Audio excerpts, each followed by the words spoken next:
Herkese merhabalar, yeni videoya hoş geldiniz. Bugünkü videoda sizlere en yaygın kullanılan 10 tane Almanca fizyoterapi teriminden bahsedeceğim. Sağ üst köşeden abone olduysanız videoya geçiş yapayım hemen. Öncelikle birinci terimimiz Schmerz artikeli der Schmerz, ağrı demek. Hemen örnek bir sorumuz gelsin. Haben Sie Schmerzen? Hastayla diyalog kurarken diyoruz ki hastaya ağrınız var mı? Buradaki Schmerz'ın esasen çoğul hali kulağa biraz ilginç geliyor aslında. Hani ağrılarınız var mı? O da olabilir aslında bakıldığı zaman ama genel olarak çoğul versiyonunu da kullanmak. Yani ağrınız var mı değil de ağrılarınız var mı gibi söyleyebilirim. Haben Sie Schmerzen? Yani demem o ki Haben Sie Schmerz tek başına biraz yarım kalıyor diyebilirim. Genelde Haben Sie Schmerzen kullanımı daha yaygın.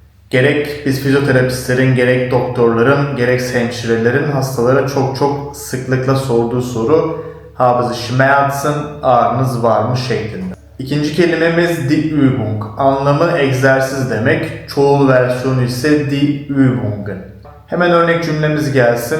Hastanın sırt ağrısı veya boyun ağrısı var diyelim. Ve siz belli başlı hareketler gösterdiniz ve diyeceksiniz ki bu hareketleri lütfen her gün yapınız. Hemen bizi karşılayan cümle Machen Sie bitte diese Übungen täglich. Bu egzersizleri her gün yapınız lütfen. Ya da lütfen bu egzersizleri her gün yapınız. Cümle sırasına göre bu değişebilir ama anlam aynıdır. Üçüncü kelimemiz fizik tedavinin olmazsa olmazı, işimizin ana anahtarı kas. Kas Almanca'da der Muskel, der artikeliyle beraber kullanılıyor. Çoğul plural formu ise die Muskel'dir. Hemen örnek bir cümlemiz gelsin. Hastayı önce değerlendirmek istiyorsunuz tedaviden önce. Ve latissimus dorsi'ye veya trapeze veya romboidlere dokunduğunuzda bir gerginlik hissediyorsunuz.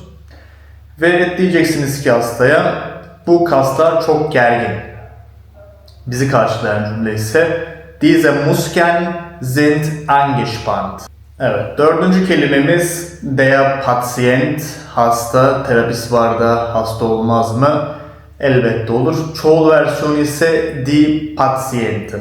Örnek cümlemiz, iki tane örnek cümle de gelebilir buraya. Birincisi diyelim ki der Patient hat Schmerzen. Bu hastanın ağrısı var şeklinde çevirebiliriz. Bu hasta ağrıya sahip gibi aslında ama direkt diyoruz ki aslında Türkçe çevirisinde hastanın ağrısı var.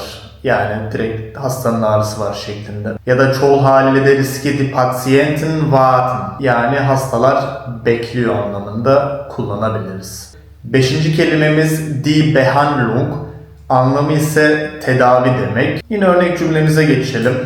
Hastayla yine konuşuyorsunuz belli başlı tedavilere sahip olacağı hakkında. Gerek manuel tedavi olabilir, gerek elektroterapi olabilir. Benzer tedaviler hakkında bahsettiniz. Hastanın ödemi var diyelim, lenf drenaj belki yine uygulayacaksınız duruma göre. Ve diyeceksiniz ki bu tedaviler etkilidir. Yani tedavi yapmadan önce öncelikle sözel olarak bahsettiniz ve bu tedaviler etkili şeklinde diyeceksiniz. Çevirisi ise şöyle olur. Diese Behandlungen sind effektiv. Bu tedaviler etkilidir. Altıncı kelimemiz die Haltung. Kelime anlamı olarak duruş, postür anlamına gelir. Esasen akademik terimde ise daha çok bizi die Körperhaltung karşılıyor. Yani Körper vücut demek, Haltung ise duruş. İkisi bir anlamında vücut duruşu gibi postür olarak bizi karşılıyor. Ama günlük hayatta siz hastayla konuştuğunuzda duruşunuz dediğiniz zaman Ihre Haltung doğru bir kavram. Hasta direkt sizi anlayacaktır. Duruşunuz yani postürünüz şeklinde. Hemen devamında örnek cümlemiz gelsin. Diyeceksiniz ki hastaya sizin postürünüz, duruşunuz yanlış. Ihre Haltung ist falsch. Yani duruşunuz, postürünüz yanlış. Yedinci kelimemiz der Rücken. Anlamı itibariyle sırt demek. Hastaların genelde sıkça kullandığı bir cümleyle devam edeyim. Mein Rücken tut weh. Ne demek? Benim sırtım ağrıyor. Ya da direkt sırtım ağrıyor. Türkçeden direkt çevirebiliriz. Sırtım ağrıyor derken mein Rücken tut weh. Ya da bir hasta hakkında konuşacaksınız. Farklı birisiyle mesela. Sein Rücken tut weh.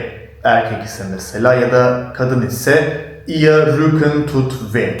Onun sırtı ağrıyor şeklinde. Evet, yine önemli bir kelimeyle devam ediyoruz. Die Atmung, kelime anlamı itibariyle solunum demek.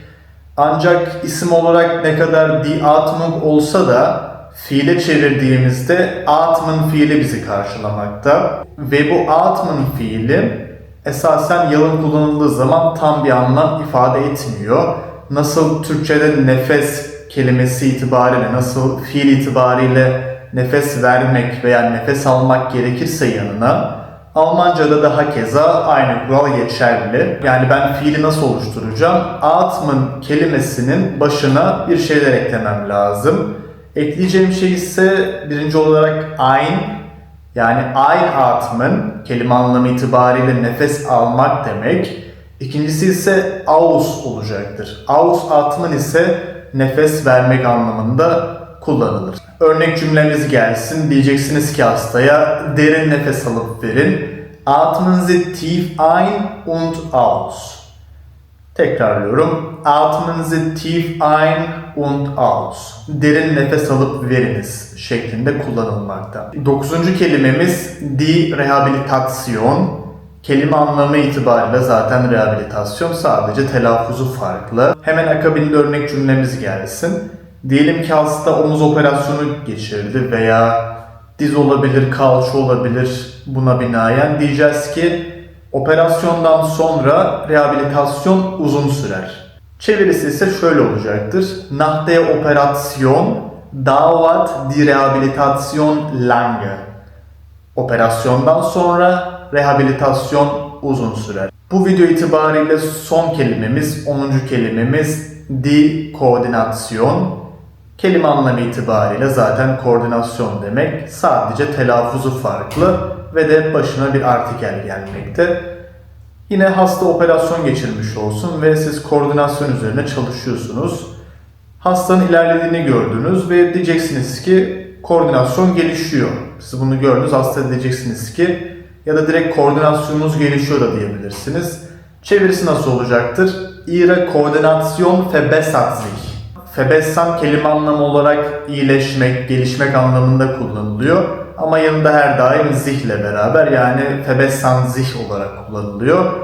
Ki bu da bize zaten dönüşlü bir fiil olduğunu gösteriyor. Tekrarlamak gerekirse hastaya diyorum ki koordinasyonunuz gelişiyor. Ihre Koordination verbessert sich. Evet, 10. kelimenin ardından videonun sonuna gelmiş bulunmaktayız.